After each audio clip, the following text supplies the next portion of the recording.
রাজনীতির মঞ্চে অনেক সময় ব্যক্তিগত জীবন আর রাজনৈতিক জীবনের মিলন ঘটে। ঠিক তেমনি বাংলাদেশের রাজনীতিতে বিএনপির আগামী নির্বাচনে অংশ নিতে যাচ্ছে এমন কিছু পাওয়ারফুল স্বামী স্ত্রী জুটি, যাদের জনপ্রিয়তা শুধু নিজস্ব এলাকাতে নয় বরং সারা দেশ জুড়ে রয়েছে। আপনারা জানলে অবাক হবেন, এমন অন্তত 8 জন দম্পতি আছে যারা একসাথে বিএনপির মনোনয়ন নিয়ে আসন্ন নির্বাচনে লড়াই করবে। শুধু তাই নয়, তাদের মধ্যে অনেকে এমপি হওয়ার পাশাপাশি ভবিষ্যতে মন্ত্রী হওয়ার সম্ভাবনা রাখে। আজকের ভিডিওতে আমরা দেখব কারা সেই আলোচিত 8 স্বামী স্ত্রীর জুটি, তারা কোন কোন আসন থেকে প্রার্থী হবেন এবং কেন তারা দেশের রাজনৈতিক অঙ্গনে আলোচনার কেন্দ্রবিন্দু। ভিডিওটি অনেক ইন্টারেস্টিং হতে চলেছে, তাই শেষ পর্যন্ত দেখতে থাকুন। কথা না বাড়িয়ে মূল ভিডিওতে চলে যাচ্ছে। নাম্বার 8, হারুনুর রশিদ এবং পাপিয়া জুটি। বিএনপির আরেক পরিচিত মুখ সাবেক সংসদ সদস্য হারুনুর রশিদ এবং সৈয়দা আসিফা আশরাফি পাপিয়া জুটি।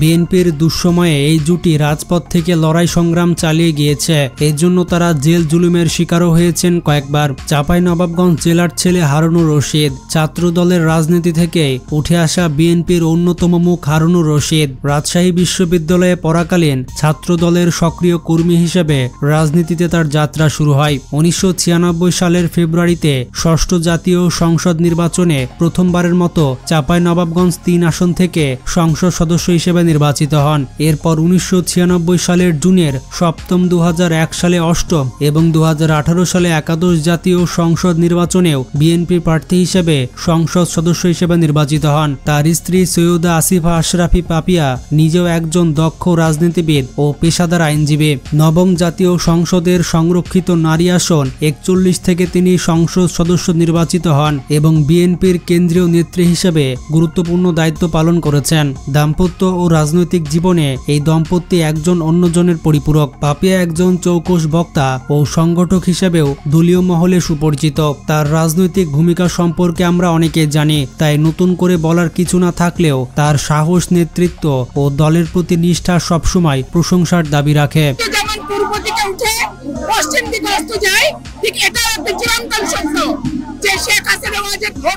নাম্বার 7, লুৎফুজ্জামান বাবর এবং শ্রাবণী জুটি। বিএনপির অন্যতম জনপ্রিয় কাপাল জুটি হল লুৎফুজ্জামান বাবর এবং তাহমিনা জামান শ্রাবণী। লুৎফুজ্জামান বাবর বিএনপির জাতীয় নির্বাহী কমিটির সদস্য এবং 2001 থেকে 2006 সাল পর্যন্ত খালেদা জিয়ার মন্ত্রিসভার স্বরাষ্ট্র প্রতিমন্ত্রীর দায়িত্ব পালন করেন। তিনি নেত্রকোনা 4 আসনের সাবেক সংসদ সদস্য। তার স্ত্রী তাহমিনা জামান শ্রাবণী একজন মার্জিত, শিক্ষিত ও সম্ভ্রান্ত পরিবারের মেয়ে। 1987 সালে তাদের বিয়ে হয়। প্রেমের সূচনা 80-র দশকে এক পারিবারিক অনুষ্ঠানে। বিয়ের পর শ্রাবণী শুধু একজন জীবনসঙ্গী নয়, বরং বাবরের রাজনীতিতে নীরব শক্তি হিসেবে পাশে থেকেছেন। 2007 সালে বাবর গ্রেপ্তার হওয়ার পর শুরু হয় শ্রাবণীর দীর্ঘ সংগ্রাম।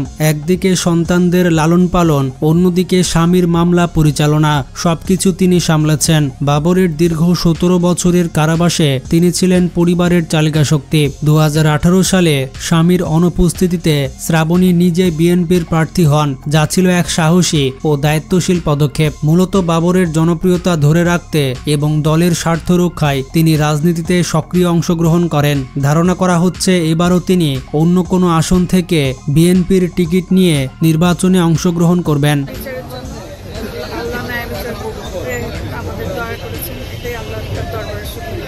নাম্বার 6, খায়রুল কবির খোকন এবং শিরিন জুটি। বিএনপির আরেক জনপ্রিয় জুটি হচ্ছে এটি। খায়রুল কবির খোকন বাংলাদেশের দল বিএনপির একজন প্রভাবশালী রাজনৈতিক ও দলের সিনিয়র যুগ্ম মহাসচিব। তিনি নরসিংদী 1 আসনের সাবেক সংসদ সদস্য। তার স্ত্রী শিরিন সুলতানা বিএনপির কেন্দ্রীয় কমিটির স্বনির্ভর বিষয়ক সম্পাদক এবং 6ষ্ঠ জাতীয় সংসদের মহিলা আসন 18 থেকে মনোনীত সংসদ সদস্য ছিলেন। এবারের নির্বাচনেও এই জুটি বিএনপির নমিনেশন নিয়ে নির্বাচনে অংশগ্রহণ করবেন এবং সংসদে নিজেদের অবস্থান জানান দিবেন। নির্বাচিত হয়ে গেছে, নেত্রীর মতো গলার স্বর চড়া হয়ে গেছে, কথা কইলে কথা চাহর পাওনা বন্ধুরা। নাম্বার 5, সালাউদ্দিন আহমেদ এবং হাসিনা জুটি। বিএনপির সাবেক সংসদ সদস্য ও ভবিষ্যৎ মহাসচিব সালাউদ্দিন আহমেদ সবার কাছে পরিচিত মুখ, তবে অনেকেই জানেন না তার স্ত্রী হাসিনা আহমেদ একজন রাজনীতিবিদ। এর পাশাপাশি বিএনপির কেন্দ্রীয় কমিটির সদস্য। এই রাজনৈতিক দম্পতি কক্সবাজার 1 আসনে 1996 থেকে 2008 সাল পর্যন্ত 4টি জাতীয় নির্বাচনে অংশ নিয়ে 4 বারই বিজয়ী হন। এর মধ্যে সালাউদ্দিন আহমেদ 3 বার এবং হাসিনা আহমেদ 1 বার সংসদ সদস্য নির্বাচিত হন। 2008 সালের নির্বাচনে মাত্র 13 দিন আগে প্রার্থী হয়ে হাসিনা আহমেদ বিএনপির জয়ের ধারা বজায় রাখেন। তিনি আওয়ামী লীগের সালাউদ্দিন আহমেদ সিআইপিকে প্রায় 35,000 ভোটের ব্যবধানে হারিয়ে চমক সৃষ্টি করেন। দাম্পত্য ও রাজনৈতিক জীবন সমানতালে এগিয়ে নিয়ে যায় তারা এবং পিছিয়ে পড়া চক্রিয়া পেকুয়া অঞ্চলে ব্যাপক উন্নয়ন করেছে। সামনের নির্বাচনে তারা আবারও একসঙ্গে প্রার্থী হতে পারেন, এমনটাই মনে করছেন দলীয় নেতাকর্মীরা। নির্বাহী বিভাগের অথরিটি এক্সারসাইজের ক্ষেত্রে রাষ্ট্রের বিভিন্ন অঙ্গের সহায়তার প্রয়োজন আছে। নাম্বার 4, ইকবাল হাসান মাহমুদ টুকু এবং রুমানা জুটি। ইকবাল হাসান মাহমুদ টুকু বাংলাদেশ জাতীয়তাবাদী দলের স্থায়ী কমিটির সদস্য। তিনি 1996 ও 1998 সালে জাতীয় পার্টির প্রার্থী হিসেবে সিরাজগঞ্জ 2 আসন থেকে সংসদ সদস্য নির্বাচিত হন। পরবর্তীতে বিএনপিতে যোগ দিয়ে 2001 সালে একই আসন থেকে বিজয়ী হন এবং 2001 সাল থেকে 2006 সাল পর্যন্ত মেয়াদে বিদ্যুৎ প্রতিমন্ত্রীর দায়িত্ব পালন করেন। তার স্ত্রী রুমানা মাহমুদ সিরাজগঞ্জ জেলা বিএনপির সভাপতি। তিনি 2008 সালের 9ম জাতীয় সংসদ নির্বাচনে সংসদ সদস্য নির্বাচিত হন এবং বাণিজ্য মন্ত্রণালয় সম্পর্কিত সংসদীয় কমিটির সদস্য হিসেবে দায়িত্ব পালন করেন। টুকু বলেন, আমি জাতীয় রাজনীতি নিয়ে ব্যস্ত থাকি, তাই আমার স্ত্রী নিয়মিত এলাকার মানুষের সুখ দুঃখের কথা শোনেন। এটা আমার জন্য ইতিবাচক, কারণ এলাকাবাসী সরাসরি তাকে কাছে পেয়ে থাকে। জন্ম তারিখ একটাই হয়, দুইটা হয় না। মুক্তিযুদ্ধ যে স্বাধীনতা এনেছে সেইটাই স্বাধীনতা। নাম্বার 3, আন্দালিব রহমান পার্থ এবং শেখ সাহেরা জুটি। বিএনপির অঙ্গ সংগঠনের আরেক জনপ্রিয় কাপল আন্দালিব রহমান পার্থ এবং শেখ সাহেরা জুটি। ভোলা 1 আসনের সাবেক সংসদ সদস্য আন্দালিব রহমান পার্থ নির্বাচন চলাকালে স্বামীর জন্য নির্বাচনী প্রচারণায় সকলের নজরে আসেন পার্থর স্ত্রী শেখ সাহেরা। শেখ সাহেরা রাজনৈতিক পরিবারের সন্তান হওয়ায় তার রক্তের সাথে রাজনীতি মিশে আছে, যে কারণে বলা যায় শেখ সাহেরাও আগামী নির্বাচনে প্রার্থী হবেন এবং স্বামীর মতোই পাণ্ডিত্য ও বুদ্ধিমত্তার পরিচয় দিবেন। একটা মানুষ বা একটা দল, কত বড় একটা রাজনৈতিক দল, কিভাবে বাংলাদেশের মানুষের মনের মধ্য থেকে উঠে গেল।